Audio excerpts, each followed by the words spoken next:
Most modern teen dramas lack the realistic nature that we found with Degrassi and the Next Generation. We saw things in this show about Canadian teens that we never would have seen in any other shows of the time. Degrassi was groundbreaking in the 80s, and it was still groundbreaking with the millennial continuation. To bridge the gap with fans of the prior series, Degrassi brought back original cast members like Spike and Snake, and also Caitlin and Joey. Degrassi defined a new generation with proof that no topic was off limits.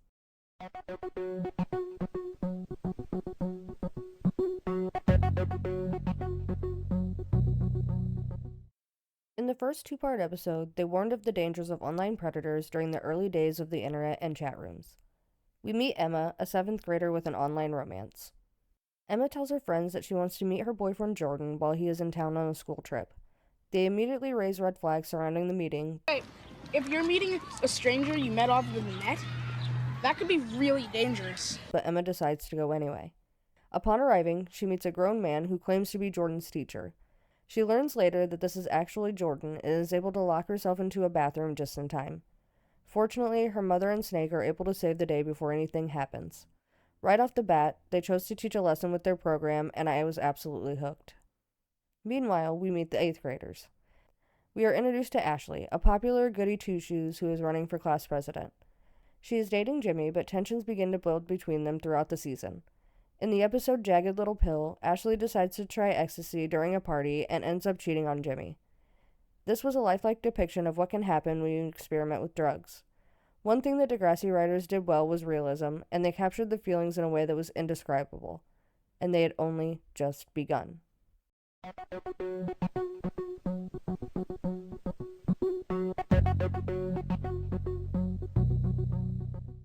Season 2 introduced my favorite character of the series, Marco. Marco was a sporty young man who liked to play basketball with Jimmy and Spinner.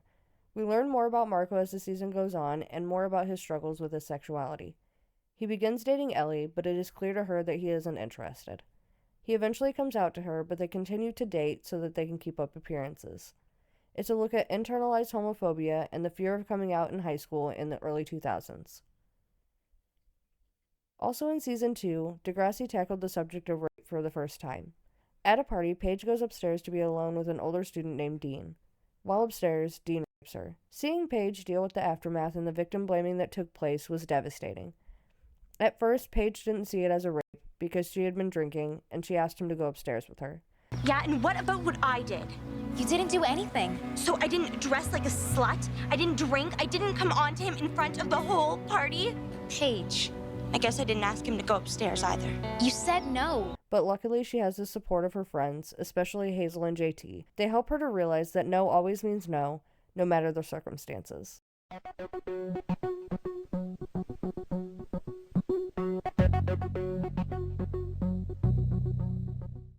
In Season 3, they tackled the topic of abusive relationships. When Terry learns that Rick has a crush on her, she's on cloud 9. She falls head over heels, but the audience quickly realizes how controlling he is. He tells her how to act, what to eat, and who she can be friends with. Why not a salad? You said yesterday you're craving one.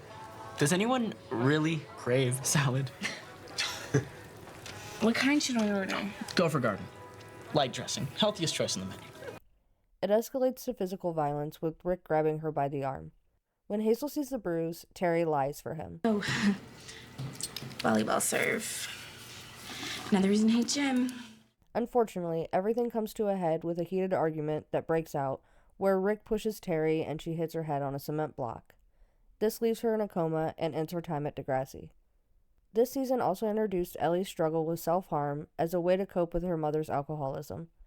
With her father on active duty, she is left to care for her mother in a way that no child should. It escalates to a point where Ellie feels the only control she has is over her pain. One of the show's most controversial arcs was Manny's makeover. She wanted to be considered more mature, so she decided to upgrade her wardrobe, including the iconic blue thong. Craig becomes interested in her after this, even though he's dating Ashley. The two hook up and eventually have a full-fledged affair. Manny gets pregnant and eventually decides to terminate the pregnancy. The episode Accidents Will Happen was initially banned in the United States because of Manny's decision. This wasn't the first time or the last time that the writers tackled in Degrassi's history.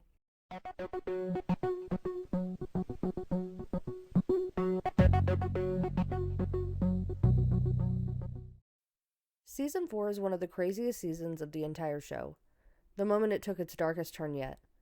Rick returns to Degrassi after putting Terry in a coma. He faces relentless bullying from his peers throughout the season, ending with a paint and feather Carrie treatment. In part 2 of the episode Time Stands Still, Rick returns to school with a gun, shooting paralyzing Jimmy. During a desperate struggle for the weapon, Rick is killed by Sean when the gun mistakenly fires. You already shot someone.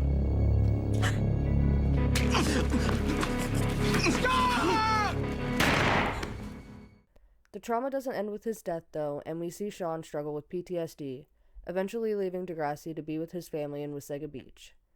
We also follow Emma, who is one of Rick's initial targets.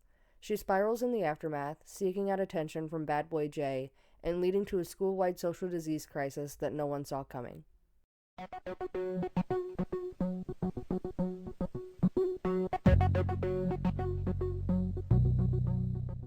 In Season 5, Degrassi was blurring the lines between fiction and reality.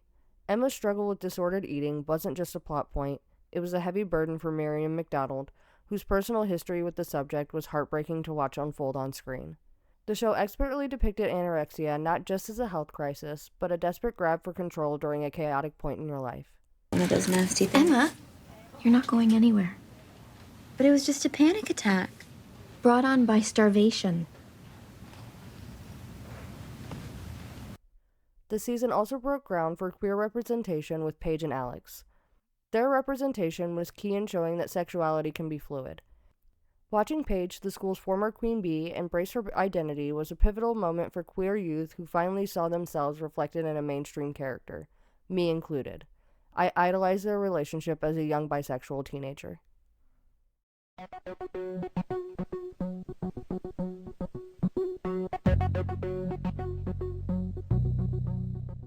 Season 6 stands as one of the most devastating seasons in Degrassi's history. For 6 years, we watched JT York grow from a class clown into a young man with a huge heart. But in an instant, he was taken from us. The rivalry with Lakehurst escalated to a breaking point on the night of Liberty's birthday, ending in JT being stabbed in a senseless act of violence. His death is worsened by the timing. He was seconds away from telling Liberty that he still loved her. The image of Liberty finding him and her desperate cries for help at the scene remains one of the most gut-wrenching moments in television history.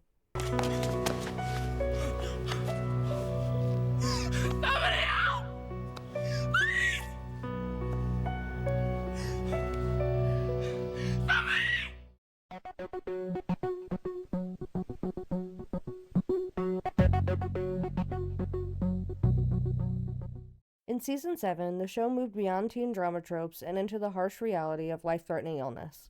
We watched tough guy Spinner face something life-changing, being diagnosed with testicular cancer. I'm sorry, you have testicular cancer. Rather than seeking comfort, Spinner spirals and uses violence and aggression to reclaim the control that he feels his body is losing. From shaving his head to picking fights, his transformation is a terrifying look at how trauma can manifest as rage. At the same time, the show tackled the concerning reality of living with HIV through the introduction of Griffin. Beginning as a roommate for the college kids, the tension peaks when he fails to disclose his status before hooking up with Paige. It tackled the realness of being exposed to something so terrifying, but also showed that not all cases of HIV are STI-induced. Griffin got it from his mother, and not through a previous partner. While he most definitely should have talked to Paige beforehand, I do understand the fear of losing people close to you for something you can't control. I was born HIV positive. Also, Ellie makes a comment here about sharing OJ with him, and it kind of made me mad for Griffin, I'm not gonna lie. We all drank from the same OJ carton. Ellie, you can't... I know there's no way to pass it like that, but still, it's disturbing.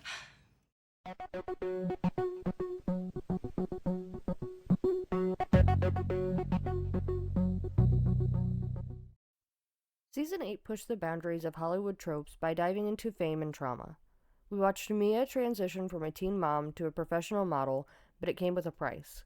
Her storyline exposed the predatory nature of the industry when she felt pressured to sleep with an older man just to land a gig. So I'll see you at the T-Bomb shoot? Yeah, I'd be surprised if we didn't. This was just a look into what some people are willing to sacrifice for fame and fortune. While Mia faced the dangers of the future, Jane was forced to confront the horrors of her past. In one of the show's most heavy-hitting arcs, Jane begins to recover repressed memories of being sexually assaulted by her own father as a child. It was a devastating portrayal of trauma and how our brains can repress traumatic memories. How could you do that to me? I was just a little girl. I don't know what you're talking about, Janie. I remember. I remember when you would put me to bed before you left. Janie, please. Look, I know you're not thrilled I'm back in your mother's life, but there's no need to tell stories. It was a long time ago. You're confused. No, I'm not. Hey, buddy. Your sister's making up stories again.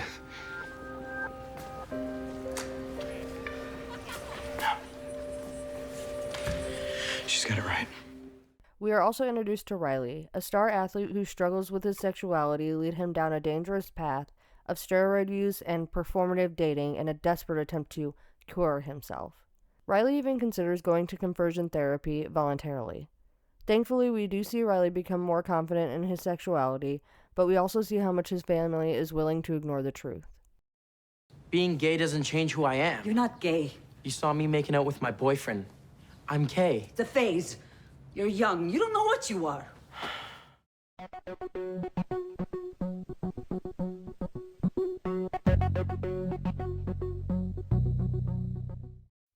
As Degrassi moved into a new era, Season 9 showed us the darkness of codependent relationships.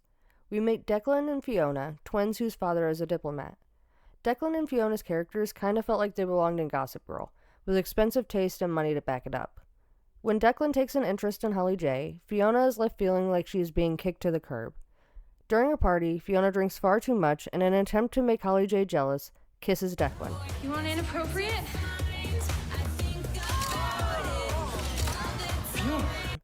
This was a huge shock for Declan and Holly J, but it was also a huge shock for the audience. My biggest contention with this season? Peter's math storyline. Degrassi is famous for its realism, but this particular story missed the mark. By having a character recover from addiction in such a short window, the show trivialized the severity of the drug. It was one of the few times the series felt like it was checking a box rather than telling a story.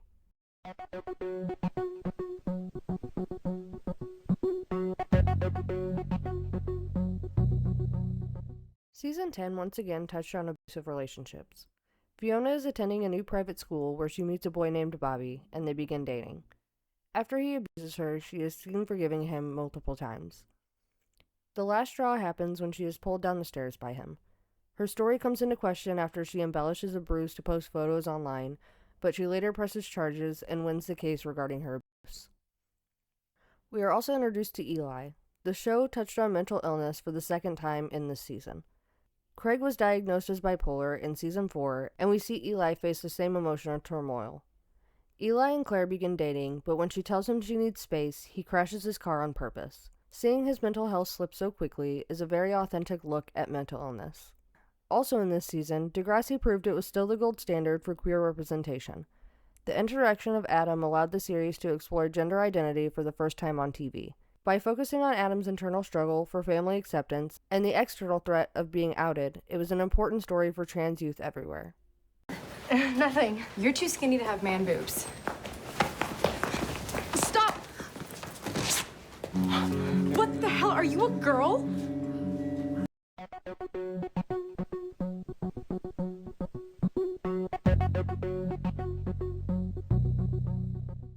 Season 11 doubled down on the daily realities of trans youth through Adam. After a confrontation with Dave, the school administration forces Adam to use the handicapped bathroom, a move that highlights the isolation and othering that many trans students face. It was a heartbreakingly accurate look at a kid who didn't want to be a political statement. He just wanted to fit in. And now I'm back to the handicap crapper. Thanks a lot. Oops, tough life. Sorry. How come everyone else can deal with me except you? Because why do you get special privileges? However you cut your If hair. you want me to go into the boringness about transgender brain development, I'd be glad to. We saw a different kind of struggle for Katie. What started as a soccer injury quickly spiraled into a pill addiction. The pressure of being a perfect overachiever fueled her dependency, leading to a terrifying overdose after a night out. Her eventual trip to rehab was a reminder of how easily prescription medication can take over someone's life.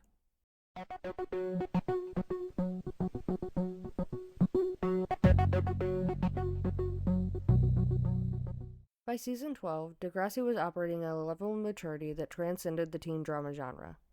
The Cam Saunders arc remains one of the most responsible and devastating depictions of teen suicide ever aired.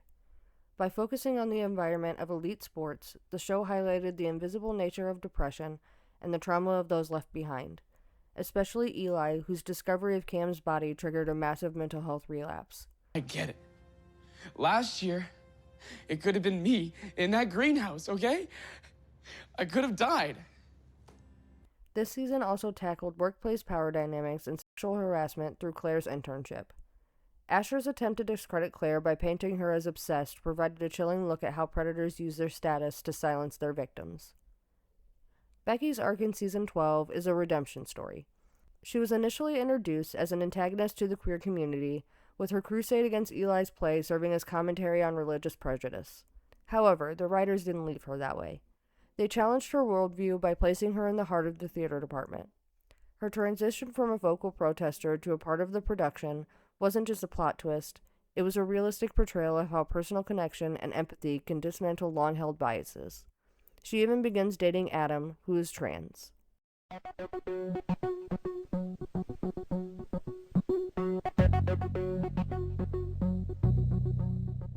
Season 13 took the drama international, beginning with a summer in Paris. They once again revisited relationships. Allie's relationship with Leo provided a harrowing look at the escalation of physical abuse, proving that even a character as smart as Allie could find herself trapped by a manipulative person. However, the season is perhaps most remembered for the controversial exit of Adam. The decision to kill off the show's only trans character in a texting and driving accident remains a point of contention for many who saw it as a missed opportunity for positive representation. Season 13 kept the heavy hits coming with Claire's cancer diagnosis. Her battle through chemo was raw and honest, culminating in a triumphant but emotional return for Adam's memorial service. Between the trauma of Zoe's assault, the terror of Allie's relationship, and the grief over Adam, Claire's recovery provided a much-needed breath of hope for the audience. It was a reminder that despite the horrors of high school, these characters were survivors.